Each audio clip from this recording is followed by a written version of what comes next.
want to be hip. I don't want to be a Goober Mama. Have y'all seen the Goober Mamas? The mamas that wear blue jeans to up their armpits, you know. I don't want to be like that. So I went to the Gap to get some low-rising blue jeans. Have you girls bought pants in the last 5 years? Oh my goodness, terrible. Okay. I went into the Gap, this beautiful, darling little 19-year-old heifer brought me in a pair of blue jeans to try on. I did. Okay, the zipper, honest to goodness, was about that long. And they hit me about right here. And I said to her, I said, is my stomach supposed to be hanging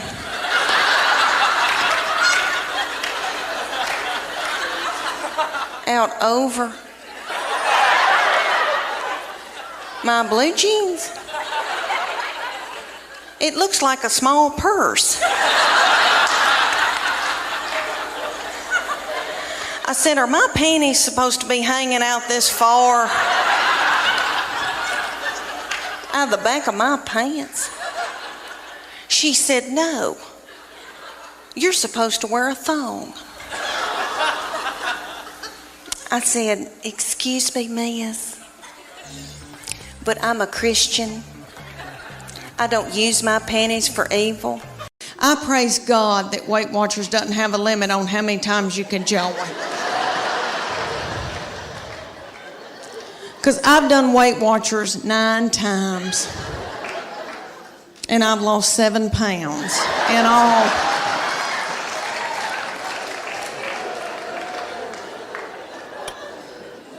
It's because I don't follow it. And I know it works. I really do. I know it works, but I go more for the comedy at the meetings.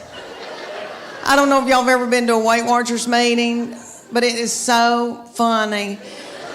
Okay, but like everybody comes up with recipes. Like the other day, we were there, and a woman goes, okay, if you put a teaspoon of cocoa and an egg white and put a dollop of water in it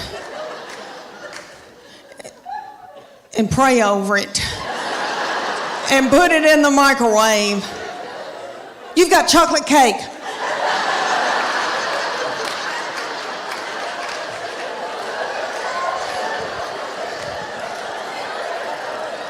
And we've all got our iPhone out and trying to film her. And then somebody will get up and they'll go, oh my gosh, y'all, there's fat-free chocolate mint ice cream, but you can only find it at the Harriman Walmart. And people start throwing chairs and like running in a panic. This is what I figured out about myself. Okay, I eat, and I think it's because I'm from sweet country farming people. We value our children and what we've grown to eat and what we've killed. So my people use food for everything. If you're happy, if you're sad, if whatever. I mean, a celebration, woo, okay. And I know I've done that, and I know that I eat emotionally, but I never wanted to ride around in a minivan on dope or alcohol with little children in the car. I didn't want to drink whiskey, so my kids would get to fighting, and my husband would say something hateful like, "What have you done all day?"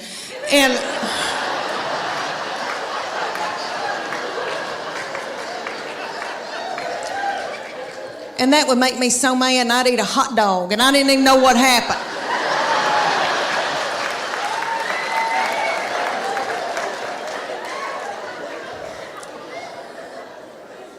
But Weight Watchers has a point system. So say you get like 23 points out of the day, and you got to go within those points, and they'll say, fruits and vegetables are free.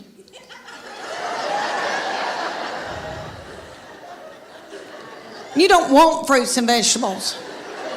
When you first start, you're so hungry that you could eat the wallpaper off the wall.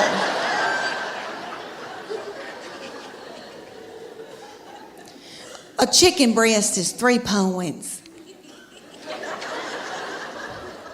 A Snicker bar is 12 points. That's what you want. I've been known to be in the closet turning a lamp on and off, eating a sleeve of Chips Ahoy cookies.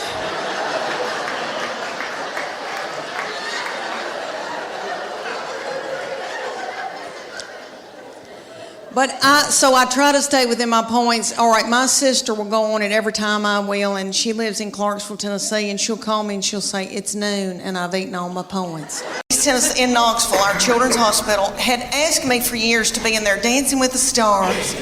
I want to be able to tell y'all it was ABC, but it wasn't. It was in Knoxville, and it was local celebrities. So it's like the weatherman. And Phil Fulmer if he didn't have a knee replacement. And, you know, people like that. So they had asked me, there's not many celebrities, so they had asked me, and I said, well, I've been eating white flour, and I'm in a bad place, and I don't know. Because they make you wear a bikini with fringe sewn on it, like ABC. You wear outfits like that, so you're practically nude in front of everybody you've ever known. So I said, this is for little children. This is the least I can do. So they put me with a big old boy that was my partner. He was a doll, and it was very stressful. You had to learn a dance in 6 weeks. You had to learn a dance. You practiced at night, and then you begged for money during the day. It was a lot. And we were going to learn the cha-cha to Earth, Wind, and Fire, and I was going to kill it. Well, one night, he kind of flung me hard, and I thought, oh, something popped. And something doesn't feel right. The next morning, I woke up, and there was this big bulging thing about right here. And I called my girlfriend in Greenville, Tennessee, and I said, I think I've got backed up poop. And she said,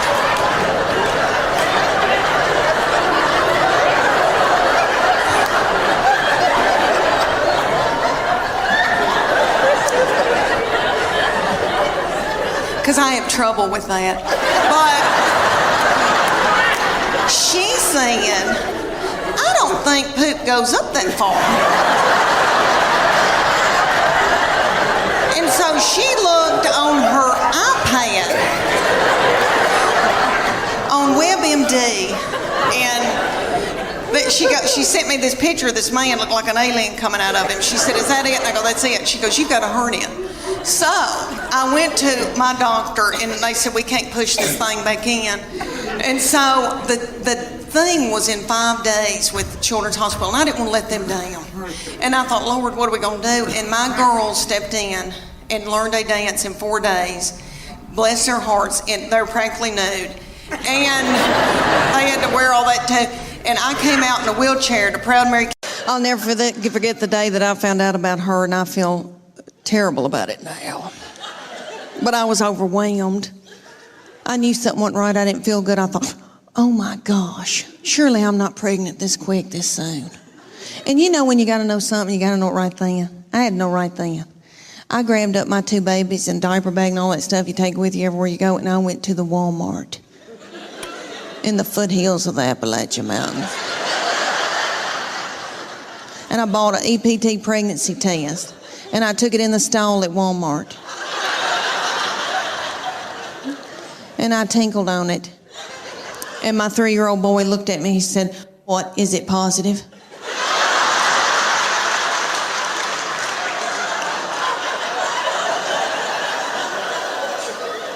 And it was. So I drove home just as fast as I could. And I called my husband at work. And I said, you're trying to kill me, aren't you? With a slow vaginal death. Is that what you're trying to? Well, you're not going to. You better get home right now, because I'm going to walk out in the woods and let the animals eat me.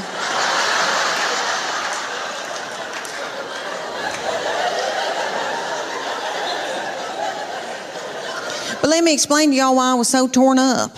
I had a 13-month-old baby girl in diapers and a 3-year-old little boy in Superman panties. with doo-doo balls falling out.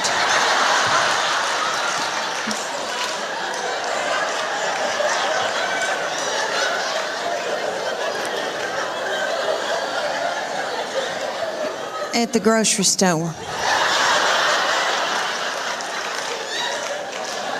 I thought, oh my Lord, did anybody see that?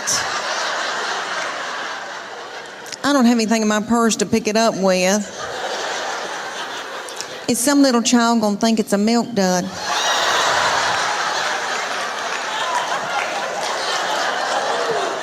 Let's just keep on moving, everybody. Just keep on moving.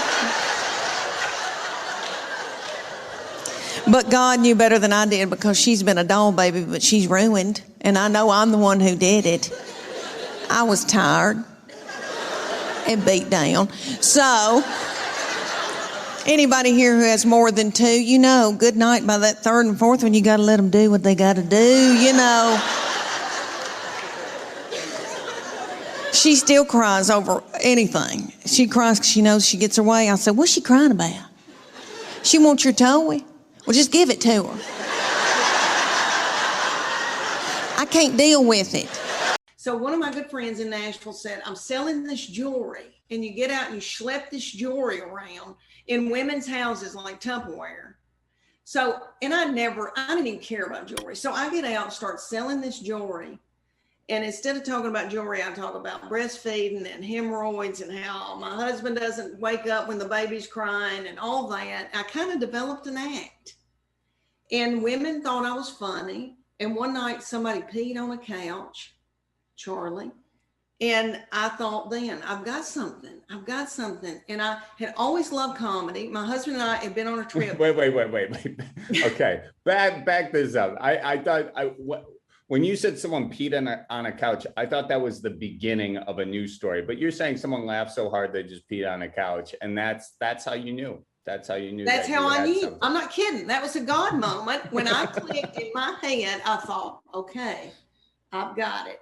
Because I'd been thinking all this time that I'd not been doing anything. Always in my heart, I thought I'm going to be doing something. And I'd always loved comedy. I knew I was funny. I knew I could tell a story.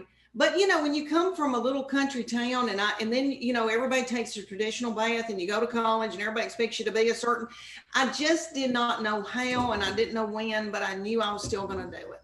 Yeah. And so my husband and I had been to the Comedy Store on a trip in LA. Mm-hmm. And I watched them. Dom Herrera got up. I'm trying to think of all the people that were there, but it was a wonderful night. And I remember thinking in my head, I can do this. I'm going to be doing this. But I just kept it to myself. And so I start selling this jewelry, and women start booking me so far in advance, like a year in advance, to have these jewelry parties. So I look back on it now, there were no comedy clubs, but it was my own little comedy club in every one of these little houses. And I'd go and put that jewelry out on somebody's kitchen table. And then I'd talk about, you know, breastfeeding, hemorrhoids, and, you know, stuff mamas go through. And the company noticed and started asking me to speak at their big things. And women, it was all women, and they in the audience, and they would come up to me afterwards and go, you need to be a stand-up comedian. And there was a guy there who had done comedy a long time in this was a Christian jewelry business. And so there was a Christian comic, Dennis Swanberg. I cannot believe I remembered his name, but he was big in the Christian comedy world. And I didn't even know anything about Christian comedy, but he came up to me and he goes, I think you need to try stand-up. He was like the big entertainment, and I was just a speaker. And I literally breastfed by then I had my second baby. She's 25 now. I nursed her on the toilet in Opryland Hotel in Nashville, handed her over to my mama, and then got up on stage and talked. So anyway, he came up to me and said, I think you need to try it. And the women were saying it, and it gave me the confidence, Charlie, to do it. And so little things, just people came in my path, and I just fell into stuff. And I started doing like little things around the community for like the Rotary Club or Kiwanis Capers. And honey, I thought I was Chris Rock. And my husband sold that business and went to work for a large mobile home company that's all over the United States. It's a Berkshire Hathaway, Warren Buffett company. and they moved us to San Antonio, and San Antonio had a club, and I started working that club, and it wasn't that great a fit, but I was unique there. It was a lot of Hispanic comics, and they were all darling, but that was kind of the thing there. And so I started driving to Austin, Texas, to Cap City Comedy Club, which is one of the best comedy clubs in the United States. And Margie Cole was ran it for years with Rich Miller, Dennis Miller's brother from Saturday Night Live. And she believed in me and moved me from opener to headliner for the first time in their history. You know, I never featured. I mean, I maybe featured 2 or 3 times, but she moved me from opener to headliner. And let me tell you, Charlie, I sucked. And I had explosive, this is terrible to say, but I had horrible diarrhea all week. I mean, like, I just thought I'm like, I'm gonna have to go to the hospital. I was so torn up and not ready, but she believed in me. And that's how I got started. And that from there, things kind of, you know. Journey has a little bitty feller from another country singing for them, and he's yummy. He looks like a little M&M. You could put him in your pocket. And you can tell he doesn't eat white flour and sugar. And he's singing and doing, he sounds like Steve Perry, but it's not the same. You know, Steve Perry's my boo. So it was like we were going to a tribute concert. But anyway, everybody in the band, besides this little fella, everybody had eaten white flour and sugar, and probably had done dope and drank terrible things, and everybody looked sick, and the bass player looked like somebody I had bought my jewelry from for years, and they were just barely a-going. And then Def Leppard came out, and it was that lead singer, I think, has got thyroid issues. His hair was just thin and didn't have a lux to it, and then I noticed he had little bitty tiny legs and a little pot belly stomach. But he sang "Put Some Sugar on It," which I hate that mess. I am a Earth, Wind and Fire R&B gal, and I love my Journey, but I was like, this isn't my thing. And my husband every once in a while would go, and then just sit down, because he loves it. But anyway, this little man with the tiny little legs and the thinning hair, and then he had this little bump right here, and I could tell that's a hernia. He's got a hernia.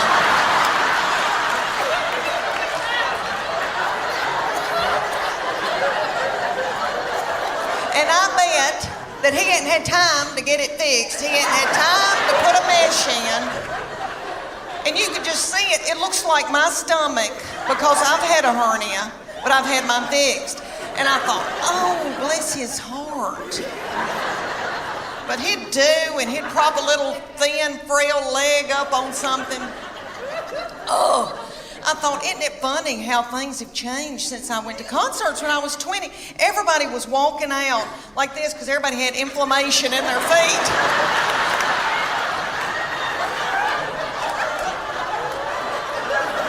Trying to get to their car. And it was like 10 o'clock.